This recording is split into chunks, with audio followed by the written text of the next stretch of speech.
Hey everybody, I thought I'd take a little time in my day to give you a bit of a tour as to what I'm doing here at the European Ceramic Work Center in Den Bosch, or Bosch.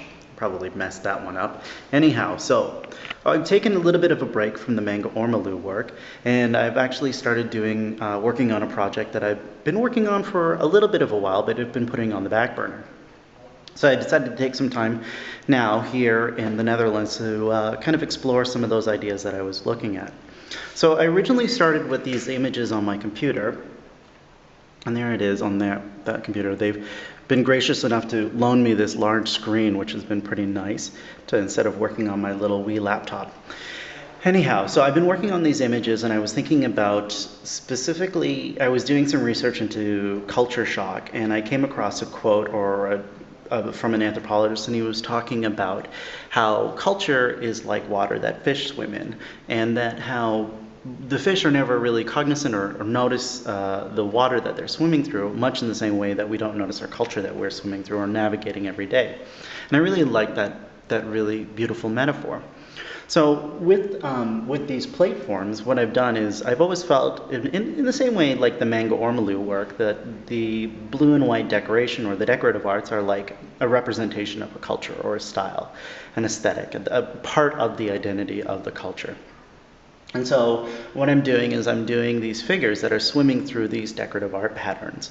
And here's one that is going on here. And so I've been doing these drawings, and I've been working on them, and they take a long time, but I've never figured out how I'm actually going to output these. And so I was thinking, well, maybe this would be a good time to sort of figure that out. And so what I decided that I would do is that I would create these large format tiles. And here is one of the tiles. We'll let the camera focus in on there. That you can see. And I've got the drawn image, and this is a different one that I was working on, and this is actually a plate decoration of a Dutch plate from Delft. And I've got this larger sort of, you can see they're fairly thick tiles, and they've got some incised patterns and geometric patterns that are going on there. And the patterns for me, they're kind of talking about there's some sort of pattern recognition, or they have a shape to them or a feel to them, but they also are very sort of artificial looking. They almost look like old school vector drawings on a computer from really old video games.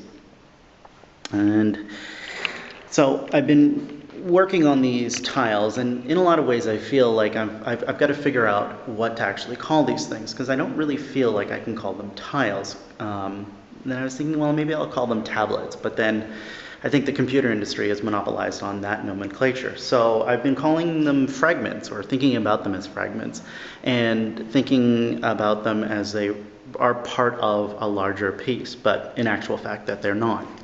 So I started with the larger ones, and I've also been working on ones that are much smaller in size. And you can kind of see them here. I'm trying to dry them kind of slowly, because obviously with ceramics it can get a little funky if you dry them too quickly. But you can see, there they are. And you can kind of get a sense that they maybe are part of another larger image, but are not. They're standalone images on their own. And here's another one that I've actually been working on just now. And it's been fun. Like, I've been really playing with elements of ceramics. So those are actually little thrown inverted forms, and hopefully the throwing lines will show up in the glazing process, and I'm working on incising the lines here. Here, I'll take you over to another part of my studio where I'm just working on these drawings, and when I do them on my computer, it's been really great because I've been able to print them out and have a good look at them. And here's another plate decoration, the one that you saw on my computer. And I did this mock-up for a talk that we did here, and this is all cut out for the tile that it's going to go on. But you can see it's kind of missing some of the information that is now filled in. I've also been doing these drawings of the geometric pattern, and those have been really interesting because they're definitely very formal in nature, but I've also been thinking about how do I emulate, maybe they feel more topographical in certain areas, and then sometimes there's some sort of discordant patterns on here, and I've been really enjoying that part. Sort of the flip-flop between 2D and 3D. And I've been extending that into the studio space that I've got here because I've actually never really had a studio space that was this large. It's a really high ceilings and it's a private studio that I've got a door to. And so you can kind of see that I've got some more of those line patterns up on the wall. Oh, here's some ones that I did that were at the beginning, and they definitely felt more like topographical maps, or you're looking down on some sort of geometric iceberg. But yeah, I've been playing with those ones. So there you go. That's what I've been up to here in Den Bosch, and hopefully I'll be able to show you maybe the finished products when they come through the kiln. Hopefully things don't go pear-shaped on me, but until then, bye-bye.